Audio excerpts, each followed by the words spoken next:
more than just theory, by Krishna's mercy.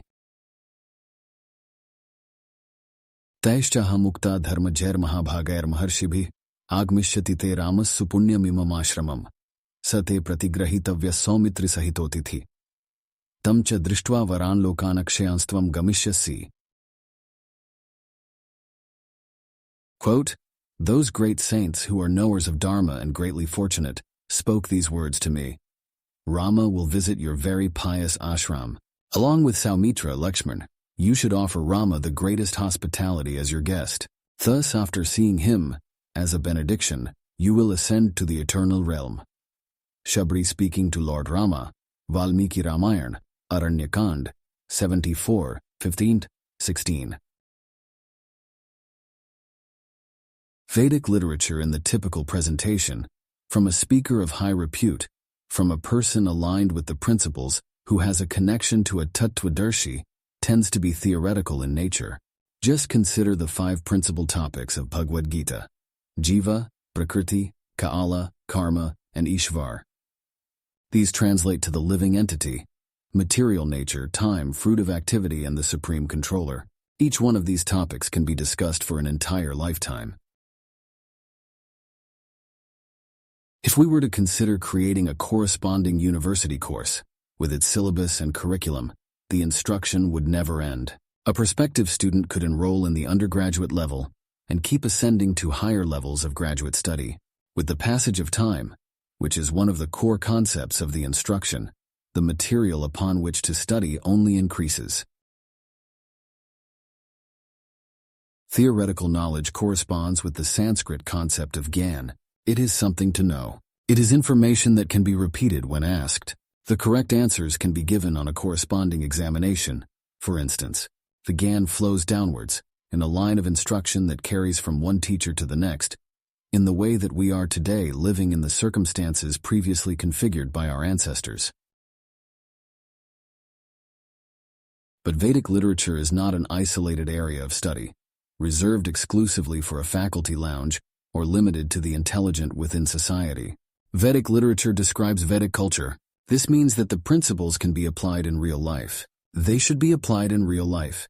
There is a corresponding practical realization, which is known as vigyan. As we are suffering from illusion, evidenced by the very need to acquire gyan, we might have a difficult time understanding the vigyan. It may take many years of application before we even believe the gyan to be valid.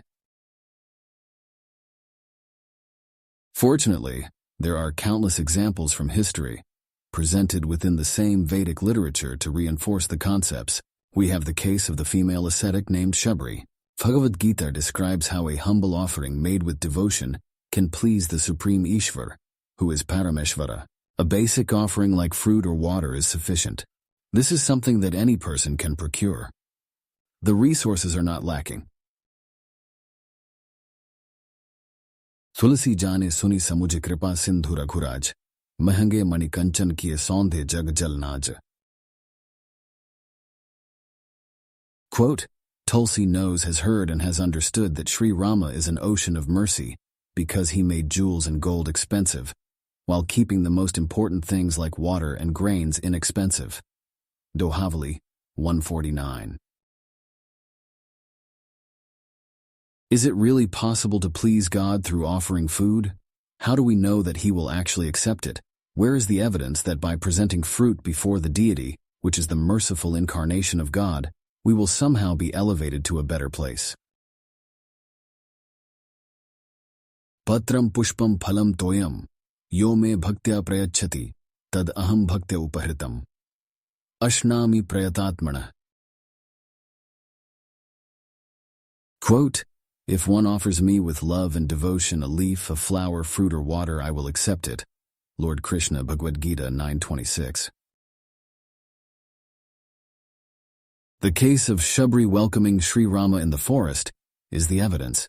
She could have achieved liberation prior to the meeting. She had pleased her spiritual guides. She was dutiful in her austerity and penance, tapasya. The teachers were so merciful to her that they did not take her female body to be a disqualification.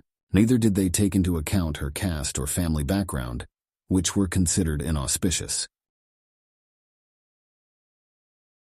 Jatihin ag janma mahi mukta kinhi asinari, mahamand man sukh chahasi aise prabhu hi bisari. Quote, the one who was without a caste, who took birth from a ground of sins, even that woman was liberated. O you of greatly foolish mind, how can you desire happiness while forgetting such a Lord? Dohavli, 156. To her guests, Rama and his younger brother Lakshmana Shabari offered berries from the forest. She then could go to wherever she pleased. Rama is Satya Sankalpa after all. He can grant any desire which will then manifest. Shabari wanted to reunite with her spiritual guides, and so she shed the temporary body and ascended to the imperishable realm, Akshaya Loka, in an amazing form. I too can achieve liberation in a similar manner. Due to my misfortune, due to my ignorance strengthened through bad association, I mistakenly consider the deity to be stone. I fail to see that Rama has been kind enough to appear before me, to stay in my place of residence as a guest. I ignore the Supreme Lord, and instead offer worship in strong allegiance to others who are similarly mired in the illusion of the material world.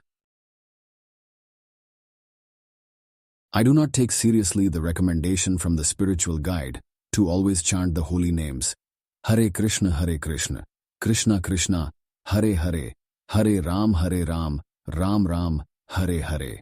In the way that Shabari was helped by her teachers, so the representatives of the Supreme Lord are always wishing well to me and to others. They only wish that I find eternal happiness, and so they present ways for that happiness to manifest. If only I would take their recommendations seriously, then I might have a chance at finally leaving behind the place of repeated miseries. In closing, guides merciful and true, blessing Shabari who, promise of liberation to state but for now to wait, until Rama and brother to see, pleased with her offering to be, meek and simple though, the highest reward to know.